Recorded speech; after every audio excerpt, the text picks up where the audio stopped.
musik yang keren dan indah sekali dari teman-teman The Sax in the City. 3 saksofonis yang berbakat yang dimiliki oleh Indonesia. Saya sebagai orang Indonesia bangga banget juga loh.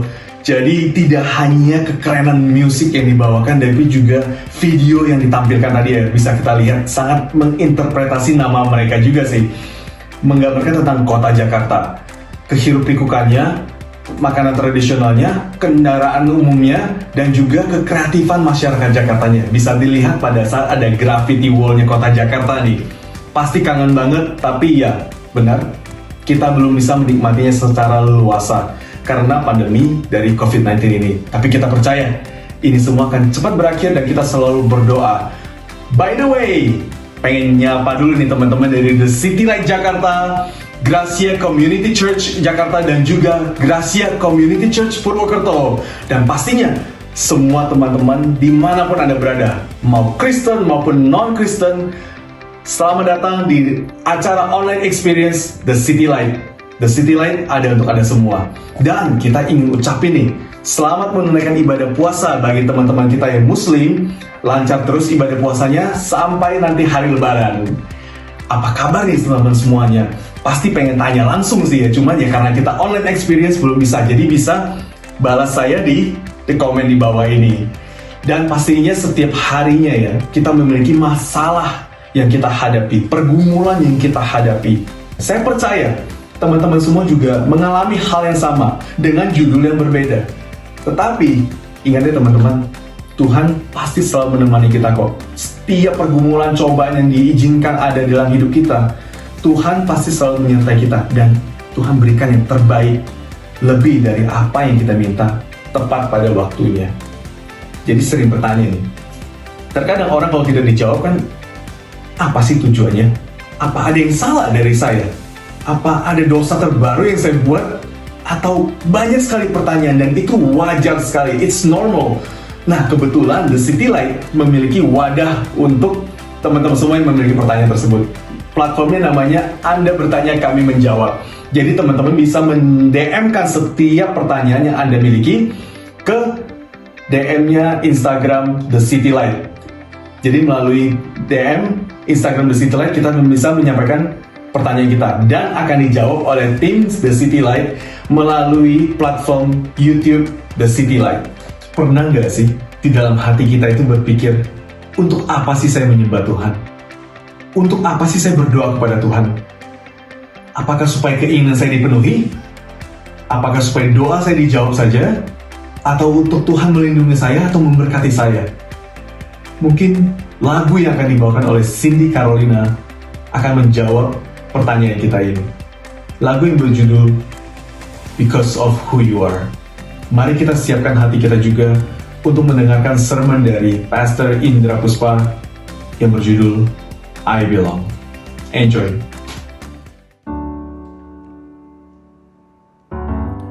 Because of who you are, I give you glory. Because of who you are, I give you praise. Because of who you are, I will lift my voice and say, Lord, I worship you because of who you are. Lord, I worship you because of who you are. Because of who you are, I give you glory.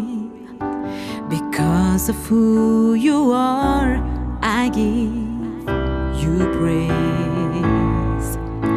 Because of who you are, I will lift my voice and say, Lord, I worship you because of who you are. Lord, I worship you because of who you are. Jehovah Jireh, my provider. Jehovah Nissi, Lord, you reign in victory. Jehovah Shalom, my Prince of Peace, and I worship you because of who you are. Jehovah Jireh, my provider. Jehovah Nissi, Lord, you reign in victory. Jehovah Shalom, my Prince of Peace, and I worship you because of who you are. You are Jehovah Jireh, my provider. Jehovah Nissi, Lord, you are my victory. Jehovah Shalom, my Prince of Peace, and I worship you because of who you are. I will worship you because of who you are. Lord, I worship you because of who you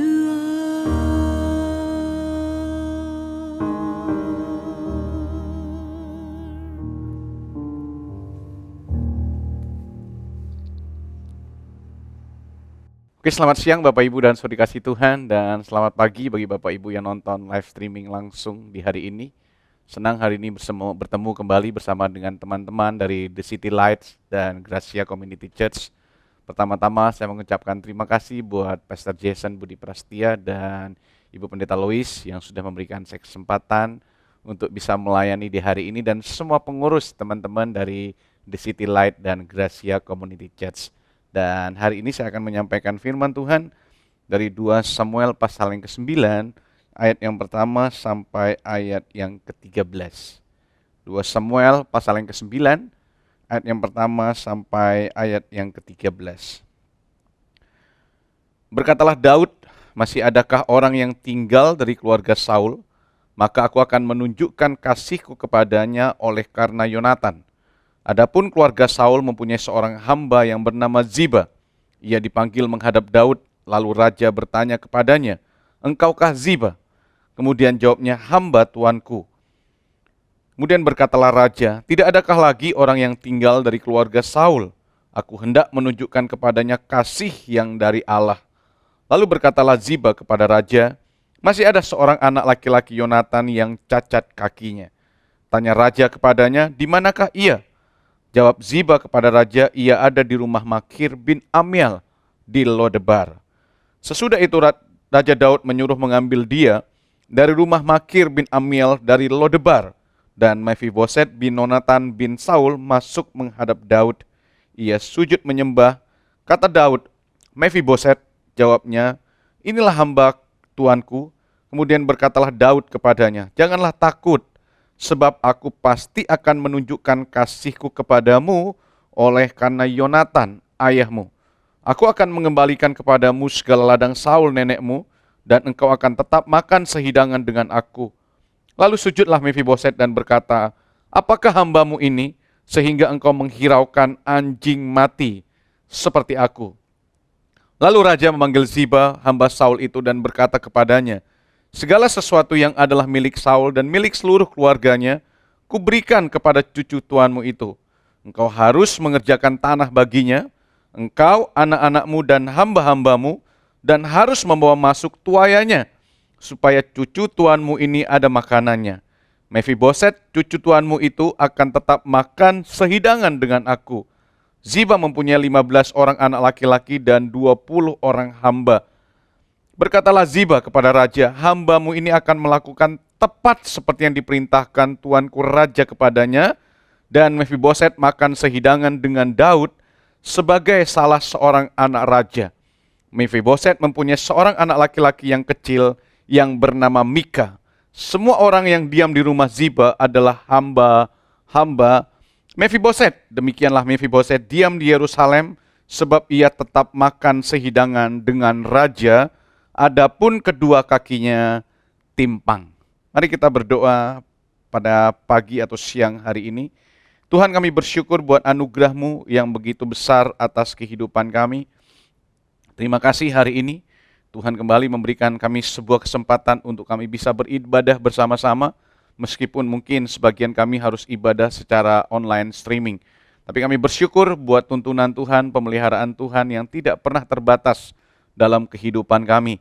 Sepanjang bulan April ini pun kami terus boleh merasakan kebaikan Tuhan, kebesaran Tuhan, dan kemenangan Kristus yang sudah berikan buat kami, karena Kristus Tuhan yang sudah menang atas kematian dan memberikan pengharapan yang besar buat setiap kami. Dalam nama Tuhan Yesus kami berdoa. Amin. Bapak, Ibu, dan Saudara kasih Tuhan, Februari 2020 ketika COVID mulai melanda di dunia ini, dan pada waktu itu sebelum Indonesia melakukan lockdown atau pembatasan penerbangan, saya diajak salah satu teman untuk mengunjungi sebuah negara di Thailand. Sebenarnya kunjungannya bukan berupa liburan buat saya, tapi dia mengajak saya untuk mengunjungi salah satu temannya, karena anaknya temannya ini menderita sebuah penyakit thalassemia yang harus mengalami transplantasi, bone marrow transplantation, yang ada di salah satu rumah sakit di Thailand. Dan teman dari teman saya bernama adalah Andi Ganda. Dia adalah seorang founder dari Cameo Project, dan dia punya seorang istri yang bernama Michelle Scarlett. Ketika mereka bertemu di masa-masa muda mereka memadu kasih, mereka memadu cinta, dan kemudian mereka menikah. Dan semua pasangan yang menikah berharap mereka akan memiliki rumah tangga yang bahagia, memiliki anak-anak yang sehat, memiliki masa depan buat anak-anak mereka.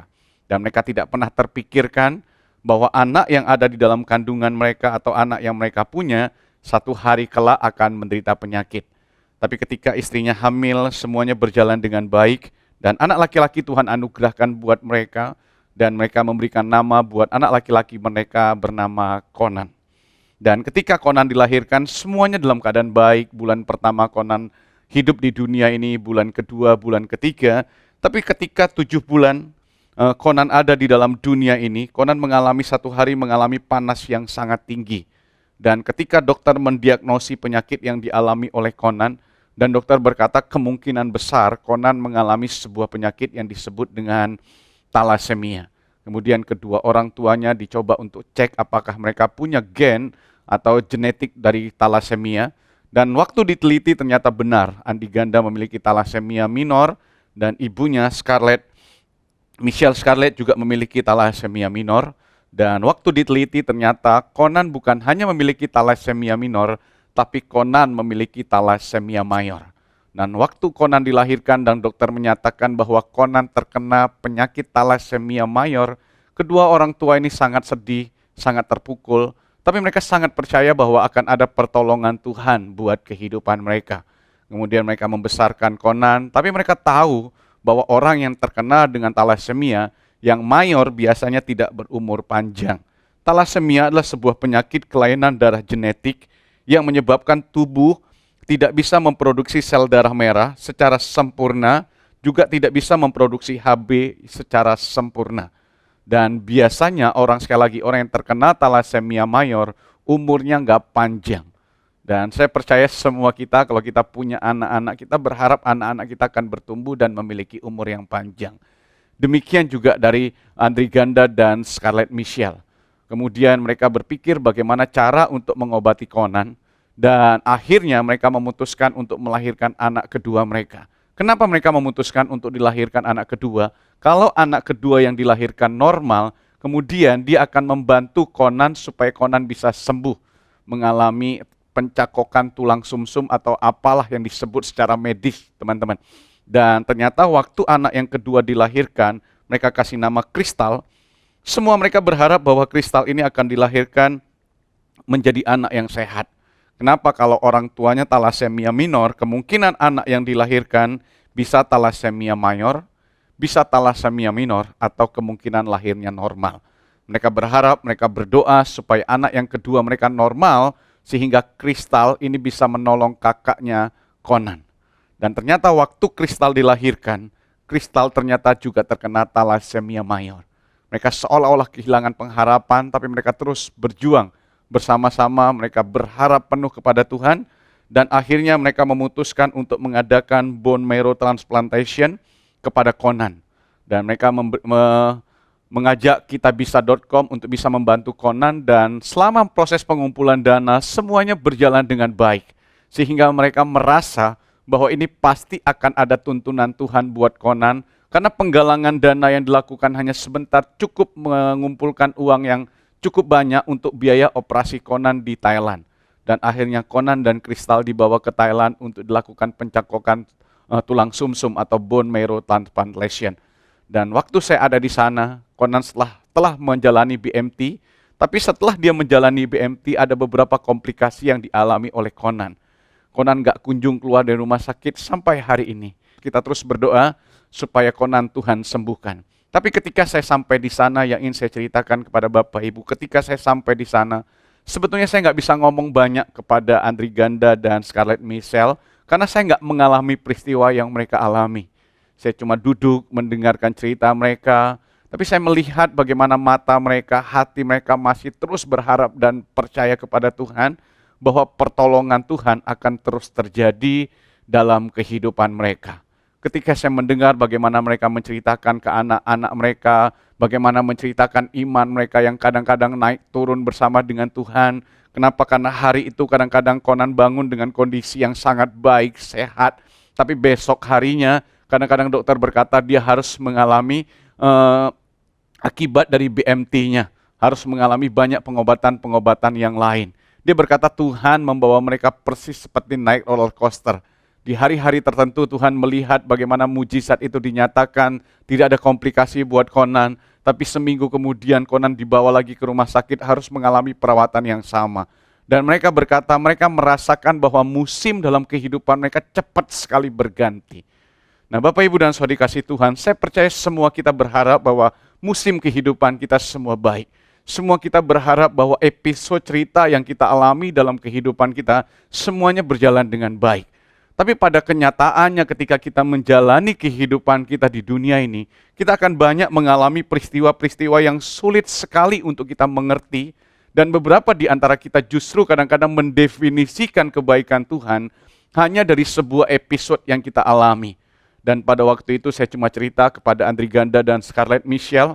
Saya berkata mungkin di season kali ini kalian merasakan sebuah pergumulan yang besar dalam kehidupan kalian. Tapi saya juga nggak tahu musim apa yang akan Tuhan izinkan terjadi di hari-hari ke depan. Tapi saya katakan kepada mereka bahwa terburuk dari kehidupan kita bukanlah seluruh rangkaian dari cerita tentang kebaikan dan kasih setia Tuhan dalam kehidupan kita. Kenapa? Karena babak tidak pernah bisa mendefinisikan dan menceritakan seluruh dari cerita yang Tuhan berikan buat kita. Mungkin hari ini kita mengalami sebuah babak yang buruk yang terjadi dalam kehidupan kita. Tapi setiap babak yang terjadi dalam hidup kita, perhatikan baik, tidak pernah mendefinisikan seluruh kisah dari kebaikan Tuhan. Satu kali dalam Mazmur pasal yang ke-73, Asaf sangat terluka. Kenapa? Karena dia merasa dia sudah hidupnya baik, dia sudah cinta sama Tuhan, dia melayani Tuhan. Bahkan Asaf adalah orang-orang yang setia melayani pekerjaan Tuhan di rumah Tuhan. Penyanyi yang melayani Tuhan di rumah Tuhan. Tapi dia merasakan bahwa kehidupan orang fasik itu jauh lebih baik daripada kehidupannya. Dan Asaf berkata, hampir kakiku tergelincir. Sampai satu kali Asaf berkata, waktu aku melihat segala sesuatu secara menyeluruh, dia berkata, Tuhan membukakan mataku dan aku baru melihat akhir dari kehidupan orang fasik dan akhir dari kehidupanku. Bapak, Ibu, dan Saudara dikasih Tuhan, bahwa percayalah babak terburuk dari sebuah kehidupan yang kita alami tidak pernah bisa mendefinisikan seluruh cerita. Karena mungkin saja kita mengalami kisah-kisah yang buruk, tapi saya percaya Alkitab berkata segala sesuatu yang terjadi dalam hidup kita, itu selalu mendatangkan kebaikan bagi orang-orang yang mengasihi Tuhan. Hal yang sama terjadi dari cerita Alkitab yang kita alami, yang kita baca hari ini. Hari ini kita membaca kisah dari seorang yang bernama Mephiboset. Siapa itu Mephiboset? Mephiboset adalah cucu dari Raja Israel yang bernama Saul. Saul punya seorang anak yang bernama Yonatan, dan Yonatan ini mempunyai seorang anak yang dikasih nama sebetulnya Merbaal, yang setelah dia jatuh dikasih nama Mephiboset. Saya percaya juga ketika Saul memiliki anak Yonatan, dia berharap Yonatan akan bertumbuh menjadi prajurit yang baik. Yonatan juga waktu melahirkan Mephiboset yang dia kasih nama Merbaal, artinya adalah orang yang menyerang atau orang yang melawan berhala. Dia berharap bahwa anaknya akan tumbuh besar menjadi orang yang hebat, menjadi orang yang luar biasa, mengagungkan nama Tuhan dalam kehidupannya. Tapi Alkitab berkata satu kali ketika Saul meninggal, dalam 1 Tawarikh pasal yang ke-8 ayat yang ke-34, ketika Saul meninggal, kemudian Yonatan meninggal, inang yang merawat Mephiboset ini kemudian membawa Mephiboset lari. Pada waktu itu Mephiboset berumur 5 tahun. Dengan segera buru-buru dia membawa Mephiboset pergi, dan di tengah perjalanan Mephiboset jatuh. Dan beberapa penafsir berkata kemungkinan juga dijatuhkan oleh pelayan ini. Kemudian mulai hari itu Mephiboset yang tinggal di istana, Mephiboset yang hidupnya normal, yang kakinya baik, hari itu harus terasing di sebuah tempat yang paling sepi di dunia ini. Dia tidak lagi tinggal di istana, dia anak kecil yang harus mengalami masalah dalam kehidupannya, yang dulu kakinya sehat, baik, tiba-tiba di waktu yang bersamaan kakinya harus timpang, lumpuh total, kemudian dia dibawa pergi ke sebuah tempat yang bernama Lodebar. Namanya awalnya adalah Merbaal, artinya musuh dari berhala, orang yang menaklukkan berhala, orang yang mengalahkan berhala, menjadi pujaannya Tuhan. Satu kali ketika dia sampai di Lodebar, namanya diganti menjadi Mephiboset. Mungkin bagi Mephiboset, dia juga tidak akan pernah mengalami kebaikan Tuhan. Tapi ingat, itu hanya sebagian kecil dari kisah yang dialami oleh Mephiboset.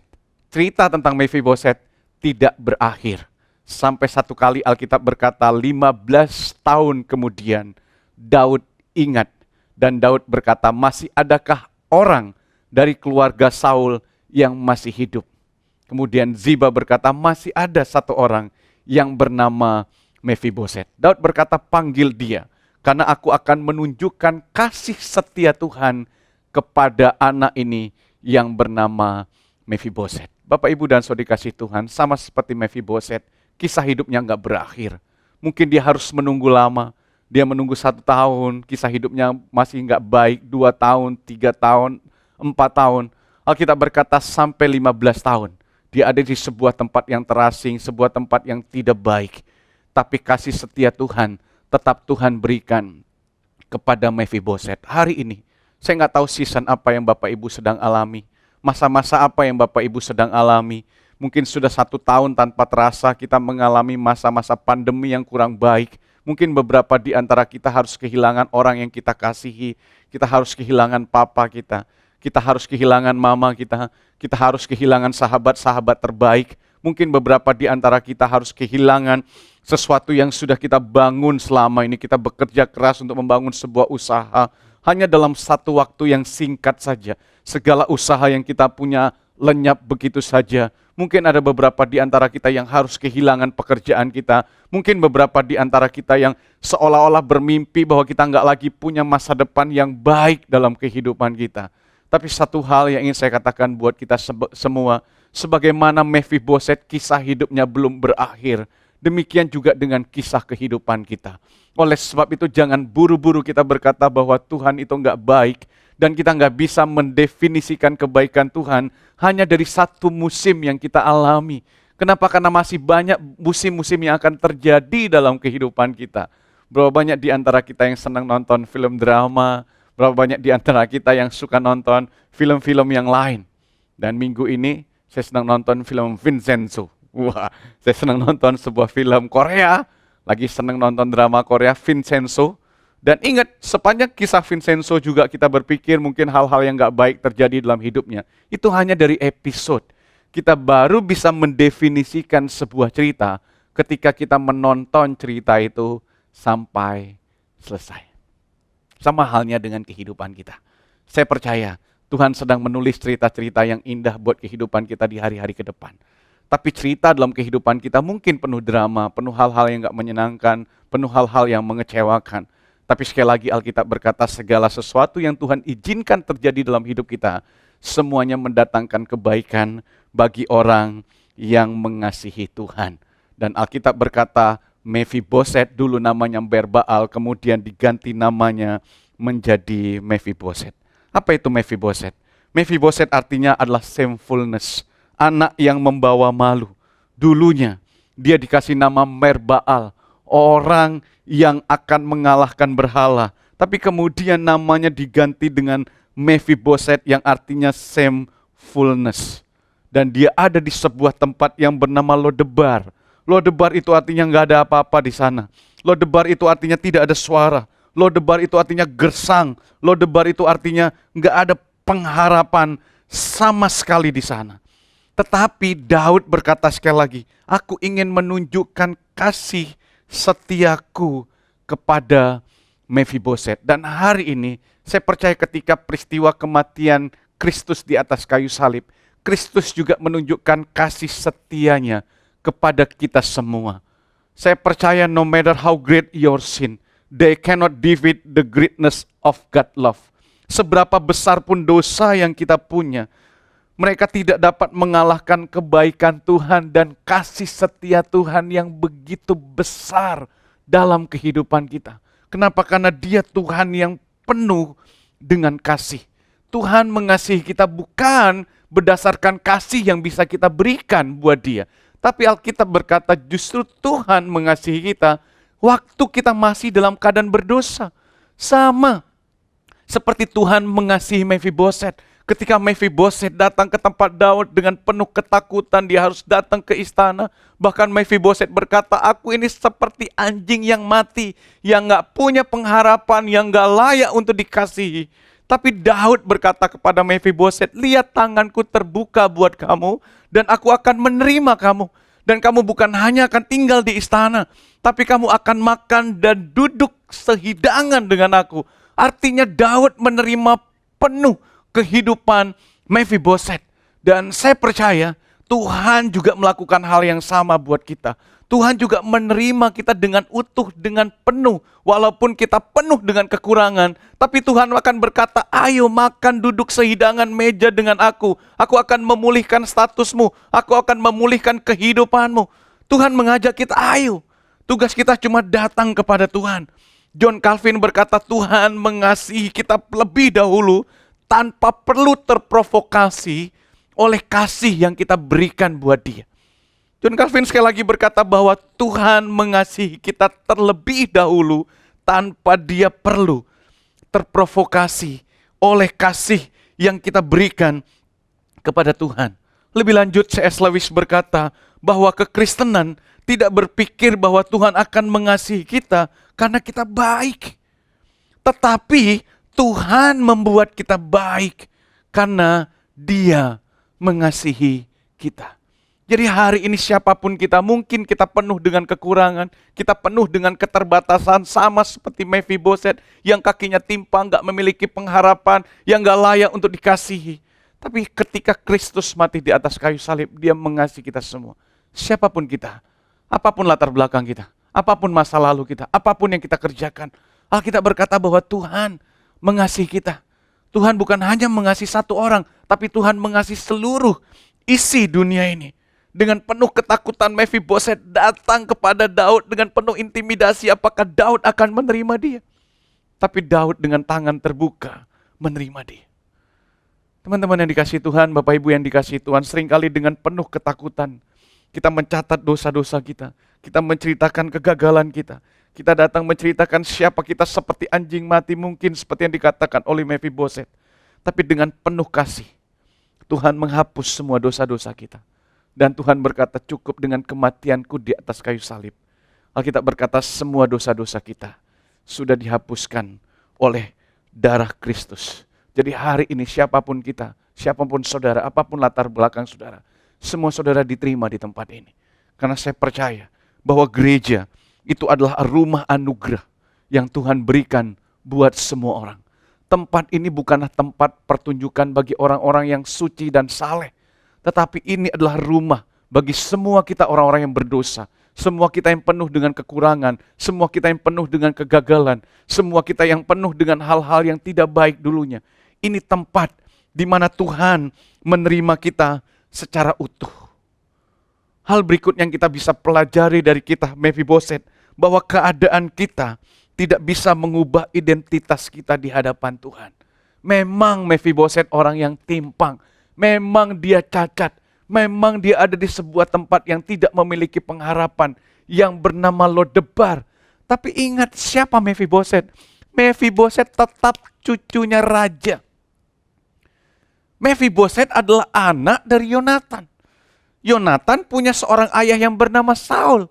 Saul itu adalah raja Israel. Jadi seharusnya Mephiboset juga menjadi keturunan-keturunan raja. Makanya siapapun saudara, siapapun kita, Alkitab berkata orang lain boleh memberikan label buat hidup kita. Tapi bagi Tuhan, kita tetap orang-orang yang dikasihi oleh Tuhan. Siapapun kita, sekali lagi, kita adalah orang-orang yang diterima oleh Tuhan. You belong to God. Semua kita diterima oleh Tuhan. Bahkan Yohanes pasal yang pertama yang ke-12, ketika kita percaya, kita diangkat bukan hanya menjadi hamba, tapi kita diangkat menjadi anak-anaknya Tuhan. Perhatikan baik bahwa perkataan yang diberikan oleh dunia tidak akan pernah bisa mengubahkan DNA yang Tuhan sudah berikan dalam kehidupan kita. Sekali lagi, perkataan yang diberikan oleh dunia tidak akan pernah bisa mengubahkan DNA yang Tuhan sudah berikan dalam kehidupan kita. Apa DNA kita? Adalah orang yang dikasihi Tuhan. Seberapa besar kasih Tuhan dalam hidup kita? Sejauh Kristus mati di atas kayu salib. Makanya Petrus berkata, dia menebus kita bukan dengan barang yang fana. Dia menebus kita bukan dengan emas dan perak. Tapi dia menebus kita dengan darahnya yang mahal. Saking besarnya kasih setia Tuhan. Dan dia memberikan sebuah identitas baru dalam kehidupan kita. Orang boleh melabel kita, kamu gak memiliki pengharapan. Orang boleh melabel kita dengan kamu mungkin drug addict. Orang boleh melabel kita mungkin karena rumah tangga kita berantakan. Orang boleh mendefinisikan apapun dalam kehidupan kita. Tapi definisi yang diberikan oleh dunia, labeling yang diberikan oleh dunia, tidak pernah bisa menghapus DNA yang Tuhan sudah berikan dalam hidup kita. Kalau Yesus sudah mati di atas kayu salib, dia sudah mengangkat kita menjadi anak-anaknya. Itu identitas kita. Identitas terbesar yang Tuhan berikan dalam hidup kita adalah kita orang-orang yang dikasihi dan diterima oleh Tuhan secara penuh. Dan Tuhan berkata, siapapun kamu adalah anak-anak yang aku kasihi. Itu DNA yang Tuhan sudah berikan buat kita. Oleh sebab itu jangan pedulikan label yang diberikan oleh dunia. Kamu bego, kamu nakal, kamu gak punya pengharapan, kamu gak punya masa depan, kamu tukang mabuk, kamu anak siapa. Itu label yang diberikan oleh dunia. Jangan pernah mendengarkan perkataan yang diberikan oleh dunia. Tapi biarkan perkataan Tuhan itu yang tinggal di dalam kehidupan kita. Ingat, sebuah kata-kata bijak berkata demikian, iblis tahu namamu, tapi dia memanggil kamu berdasarkan dosa-dosamu. Tetapi Tuhan tahu dosamu. Tetapi dia memanggil kamu sesuai dengan namamu. Tuhan tahu masa lalu kita. Tuhan tahu kehidupan kita. Tuhan tahu kesalahan kita. Tapi dia tetap memanggil kita sebagai anak-anak yang kukasihi. Dan Tuhan berkata, siapapun saudara, semua kita diterima bersama-sama dengan Tuhan. Dan Kristus mati buat kita semua. Ada begitu banyak orang melabel kehidupan saya dulunya. Mereka berkata gak punya pengharapan, anak seorang tukang mabuk, anak seorang wanita yang tidak dikasihi, lahir dari istri kedua dari seorang laki-laki yang tidak baik. Mereka memberikan label-label dalam kehidupan saya. Dulu saya mendengar label-label yang diberikan oleh dunia. Sampai satu hari saya mengerti bahwa Yesus sudah mati buat saya. Ayat yang mengubahkan kehidupan saya, Yesaya 43 ayat 4. Alkitab berkata, oleh karena engkau berharga, mulia, dan Kristus mengasihi engkau, maka aku memberikan satu orang manusia sebagai gantimu. Ayat itu sangat mengubahkan kehidupan saya. Kenapa? Karena Tuhan berkata, saya berharga, saya mulia, dan saya dikasihi. Sama seperti Mephiboset, dia dulu merasa gak layak, gak bisa diterima. Tapi ketika Daud menerima dia, Daud mengubahkan identitasnya dan mengembalikan apa yang seharusnya menjadi milik dari Mephiboset. Identitasnya dikembalikan, gambar dirinya dikembalikan, kehidupannya dikembalikan. Jangan biarkan sekali lagi perkataan dunia mengubahkan kehidupan kita. Kenapa? Tuhan mengasihi kita. Tuhan berkata, you belong to God. Semua kita dimiliki, diterima oleh Tuhan. Dan pelajaran terakhir yang kita dapat hari ini, sebab itu Alkitab berkata demikian, jangan biarkan orang lain yang menyakiti kita menjadi alasan untuk kita tidak mengasihi dan menerima orang lain. Perhatikan baik buat teman-teman yang Kristen. Jangan biarkan orang lain yang menyakiti kita menjadi alasan untuk kita tidak mengasihi dan menerima orang lain. Coba bayangkan Daud belajar untuk menerima Mephiboset. Teman-teman tahu apa yang dilakukan dulu oleh Saul, kakek dari Mephiboset. Saul ingin membunuh Daud. Saul ingin membunuh Daud. Seharusnya kalau Daud ingat siapa itu Saul yang ingin membunuhnya dia. Kemudian kalau Daud ingat siapa itu harusnya Mephiboset yang kemungkinan besar akan merobohkan kerajaannya. Mungkin waktu itu Daud tidak akan bisa menerima Mephiboset. Tapi Daud belajar untuk menerima Mephiboset karena dia tahu Tuhan sudah menerima dia. Tuhan sudah mengasihi dia. Dan bagi teman-teman yang bukan Kristen, hari ini sekali lagi Tuhan menerima saudara dan Tuhan mengasihi saudara. Dan bagi kita yang teman-teman yang Kristen, mau gak kita belajar menerima orang lain sebagaimana Tuhan sudah menerima kita. Jangan biarkan orang lain yang sudah menyakiti kita menjadi alasan untuk kita tidak menerima orang lain, tidak mengasihi orang lain. Kalau Tuhan sudah menerima kita, kita pun belajar menerima orang lain. Roma pasal 15 ayat 7 berkata, sebab itu terimalah satu akan yang lain, sama seperti Kristus telah menerima kita untuk kemuliaan dari Allah. Saya tutup, saya ingin cerita kisah seorang anak yang bernama Tyler Butler. Tyler Butler adalah seorang anak yang terkena penyakit leukemia.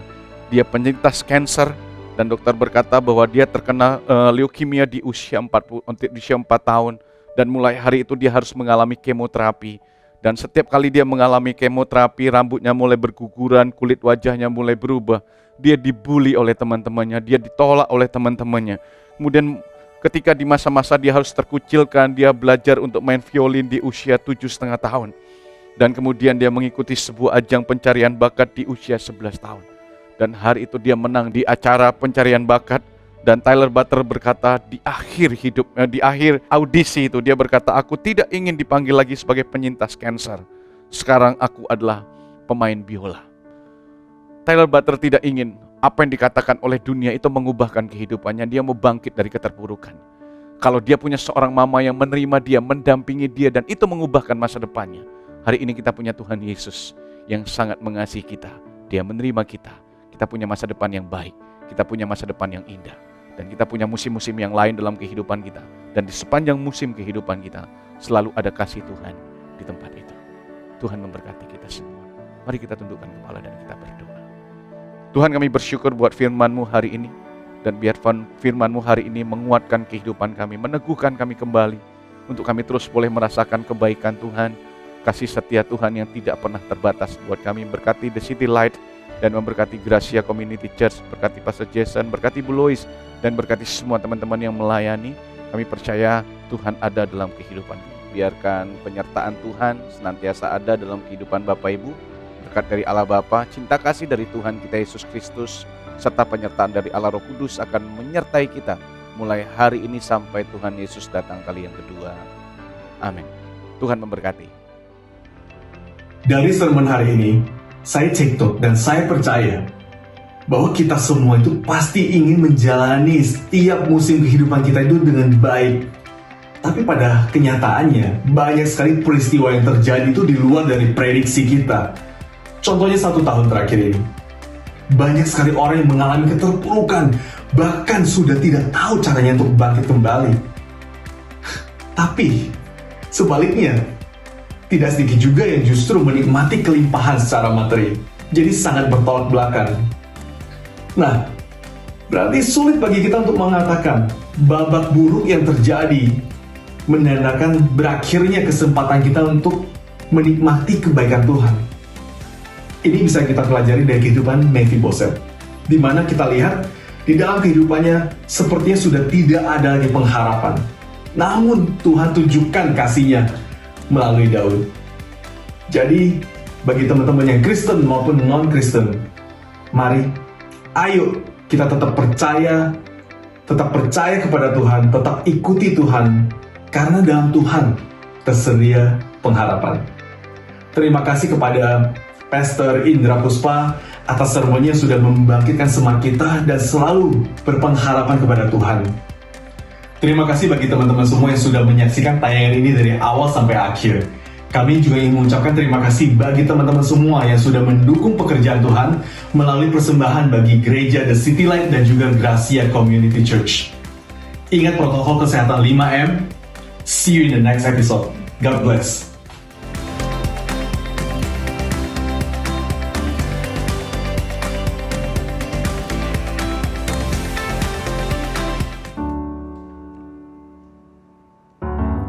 Because of who you are, I give you glory. Because of who you are, I give you praise.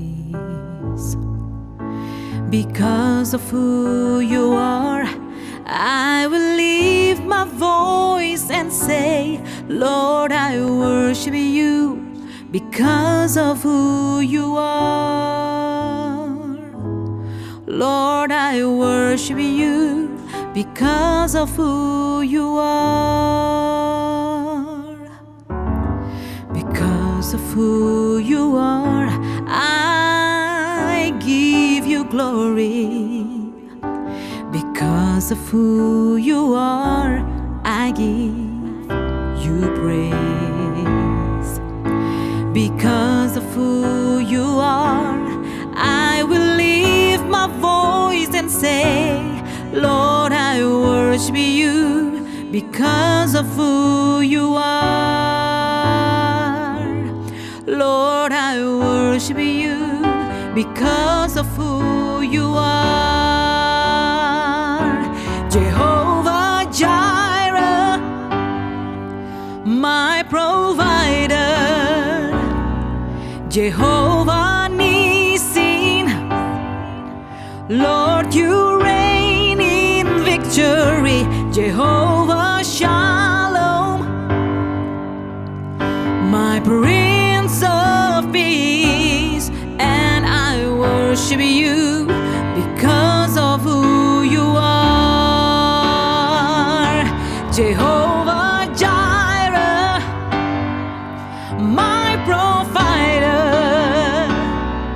Jehovah Nissi, Lord, you reign in victory. Jehovah Shalom, my Prince of Peace, and I worship you because of who you are. You are Jehovah Jireh, my provider. Jehovah Nissi, Lord, you are my victory. Jehovah Shalom, my Prince of Peace, and I worship you because of who you are. I will worship you because of who you are. Lord, I worship you because of who